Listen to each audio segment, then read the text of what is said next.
Data or statistics can be changed by changing the data collection method or by creating a database in the way you are looking for. Even if you want to prove that the data is wrong, you can get your preferred data by making a little mess in the data collection method. Suppose you recharge your mobile with 150 rupees per month, and another person recharges their mobile with 300 rupees. Now the number of individuals in your colony or neighborhood is 50, and the number of individuals in another person's neighborhood is 30.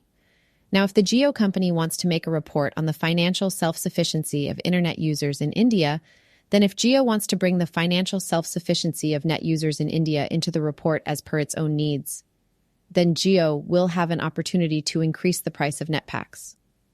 Now Jio will go against the company's policy because there are more people in your neighborhood, and he will not include people from your neighborhood in that report or include only 5 out of 50 people in that report by making a statistical method and preparing a report for his business profit. The data or statistical collection method is brought up here because it has been revealed that the number of forest areas in India is increasing day by day, and this information is considered to be true, and nature-conscious people are already asleep. Later, these people were informed that the increase in forest areas was due to the inclusion of those places where there were some trees planted for commercial reasons due to human activities.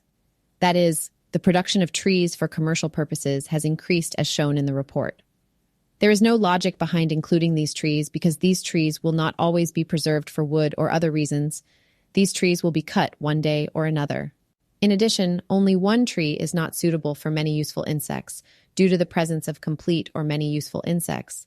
These places are not suitable for forest animals either. Therefore, no one can believe that there is any logic behind calling such fields forest areas or that there is any logic behind it.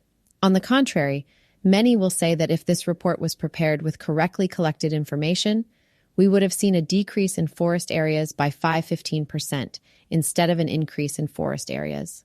Even if we accept this government statistic, we can see that it has not given a good indication about the natural resources of Northeast. In ISFR's 2021 report, Northeastern region lost 1020 square kilometers of protected forest area within 2 years, 2019 to 2020. This is not good news for the health of Northeastern nature. Unfolding itself as tribal or tribal-loving, the government has prepared a forest conservation policy for the convenience of its worshipping friends, according to which, from now on, the government will take over those forests and use them for various industries without the permission of those living in buffer zones or tiger reserves. For thousands of years, these people have coexisted with these forests and lived their lives. Is it not an attack on their existence to evict these indigenous people from their own land by this policy? Will these people be able to maintain their social identity even after being evicted from their own land? In short, this new forest conservation policy has the potential to completely destroy our country's indigenous existence. The Forest Rights Act 2006 has almost completely ignored it for those who live in forests. When the government talks about social forestry, it has cut down thousands of trees under the name of development and highway construction. Is the FRA or Forest Rights Act, which was prepared to create these policies, not a danger for the indigenous people? This policy will allow capitalists to carry out various types of industries in the forest in an uncontrolled manner and will not reduce the danger of the forests that are in danger. Is it not that the states of Northeast, which are still in a relatively comfortable position compared to other states of India due to their forest cover, will not have extensive changes due to such policies, or will not be able to take the situation of the Northeastern people who are still protected from the heat wave due to the heat wave, or will not be able to take them to an undesirable situation due to the consequences of sudden farming?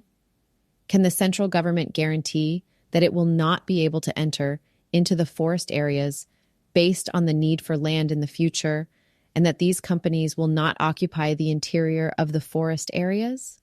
It seems that this forest conservation policy of the central government is a kind of terrifying attitude towards the natural environment of India and Northeastern region, along with its own identity with indigenous people and native landowners. Who lives in forest areas? Landless families who cannot buy land, farmers who plow land in waterlogged areas. This forest policy is not anti-tribal, but anti-poor. Therefore, we strongly oppose this forest conservation policy of the central government and demand immediate cancellation of this anti-poor and anti-tribal policy.